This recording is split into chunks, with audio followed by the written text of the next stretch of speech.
Assalamualaikum warahmatullahi wabarakatuh. Kami dari kelompok 14 Palembang yang beranggotakan saya Tita Amalia dan juga teman saya yang bernama Hovifa Ananda Putri, dan mentor kami yaitu Mbak Nabila. Kami akan mempresentasikan hasil revisi serta masukan dan saran dari mentor kami dan juga asisten dosen. Jadi, judul artikel kami itu adalah eksistensi Tanja sebagai identitas ornamen Kota Palembang. Nah, selanjutnya, artikel ini akan kami submit ke jurnal Paradigma, jurnal kajian budaya. Nah, jurnal ini merupakan jurnal di Universitas Indonesia, Sinta 3, dan juga jurnal ini terbit 3 kali dalam 1 tahun, yaitu bulan April, Agustus, dan juga Desember. Nah, pada kali ini adalah pertemuan perkuliahan PPLS yang kelima. Nah, mengenai regulasi template pada jurnal ini, pada artikel ini, pada artikel ini jumlah halamannya itu 20-30 halaman dengan sumber berdasarkan template dari artikel ini, sumbernya tidak dibatasi berapa dan juga tidak ada peraturannya harus berapa sumber. Namun untuk menciptakan atau menghasilkan tulisan yang baik, yang bagus, alangkah lebih baiknya menggunakan lebih banyak sumber. Nah, untuk penelitian terdahulu, di sini saya sudah memasukkan penelitian terdahulu. Nah,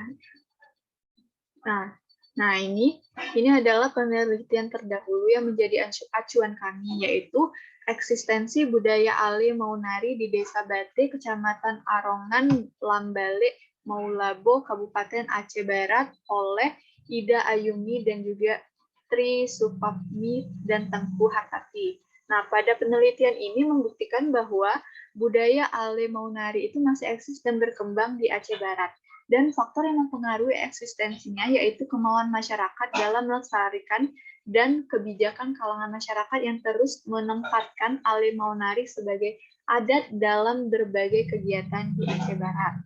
Nah, selanjutnya penelitian terdahulu lainnya itu adalah penelitian dari Revaldo Pravasta Julian MB Salakori yang berjudul Teong Negeri Sakralitas Identitas Lokal Masyarakat Negeri Adat di Maluku Tengah. Nah, pada penelitian ini ditemukan hasil temuan dapat dilihat bahwa Teong Negeri itu mampu memberikan modal spirit bagi seluruh masyarakat agar tetap menghidupkan pranata budaya dalam kehidupan masyarakat adat di Maluku Tengah. Nah, untuk novelty dari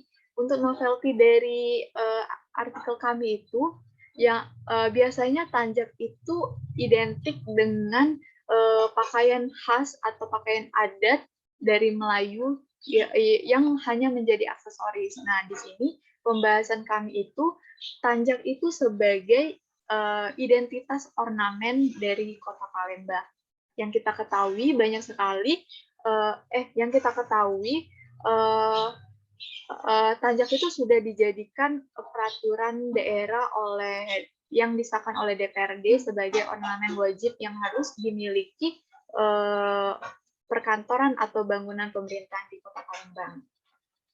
Nah, selanjutnya progres sebelumnya dari artikel kami itu baru sampai tahap metodologi, di mana itu pun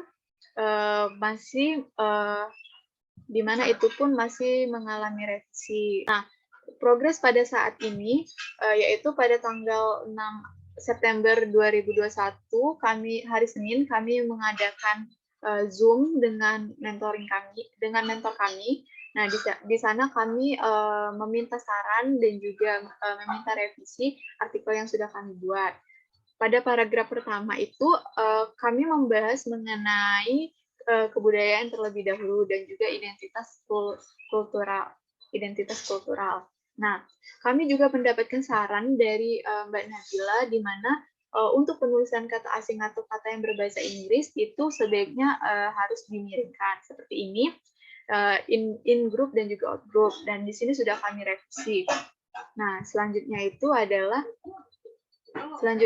adalah pada paragraf kedua itu Mbak Nabila juga memberikan saran paragraf 1 dan paragraf 2 itu harus tetap berkesinambungan. Nah, dari situ kami sudah merevisi, di mana pada paragraf pertama itu kami membahas mengenai identitas kultural secara umum, sedangkan pada paragraf kedua itu kami lebih spesifik dan pembahasan identitas kulturalnya itu lebih spesifik. Nah, terus selanjutnya juga seperti itu.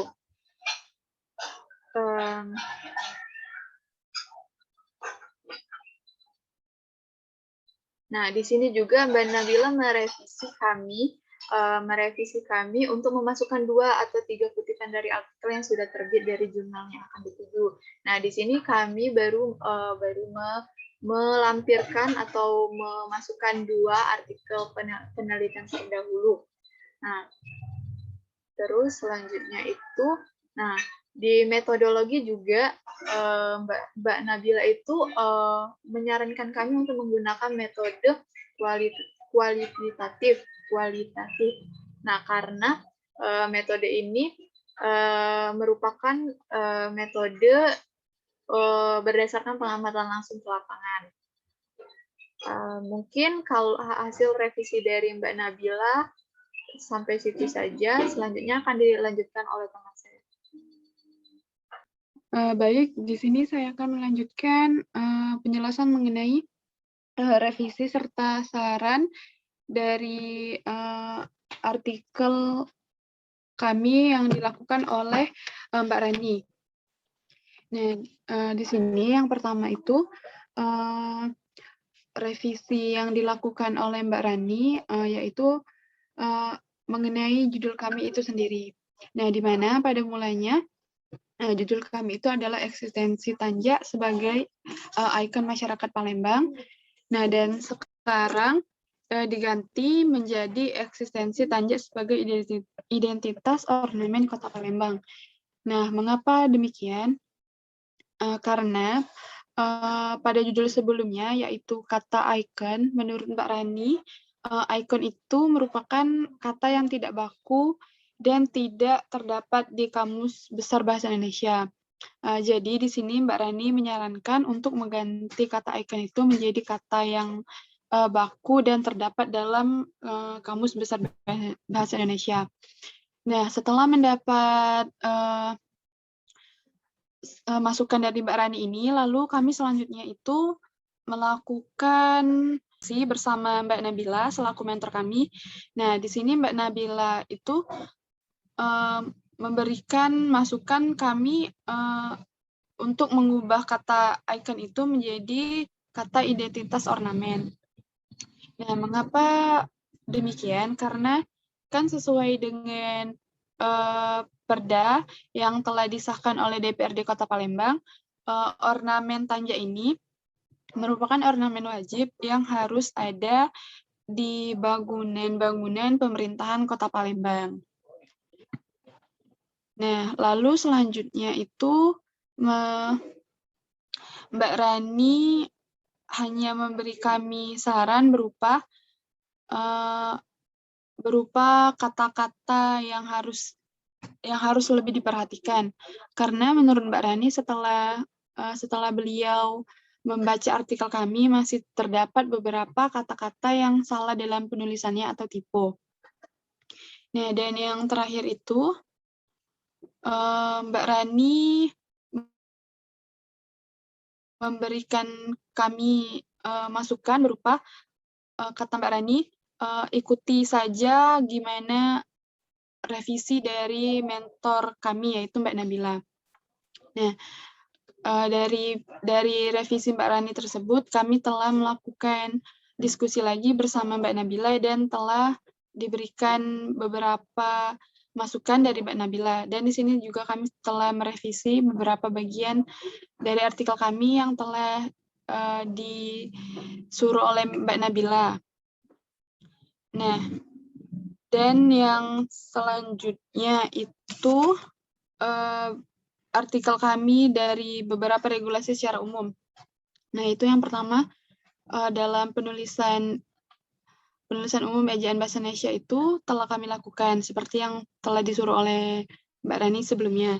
Dan sistematika kalimat juga telah banyak kami perbaiki di sini.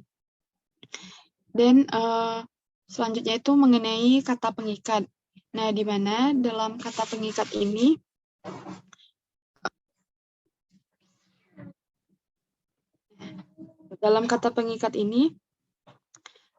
tentunya sudah dibuat di mana kata pengikat ini harus tetap ada karena dari paragraf pertama ke paragraf selanjutnya itu harus memiliki kata yang berkesinambungan.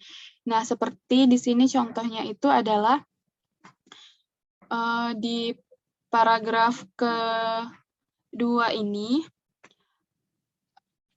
itu membahas mengenai identitas kultural.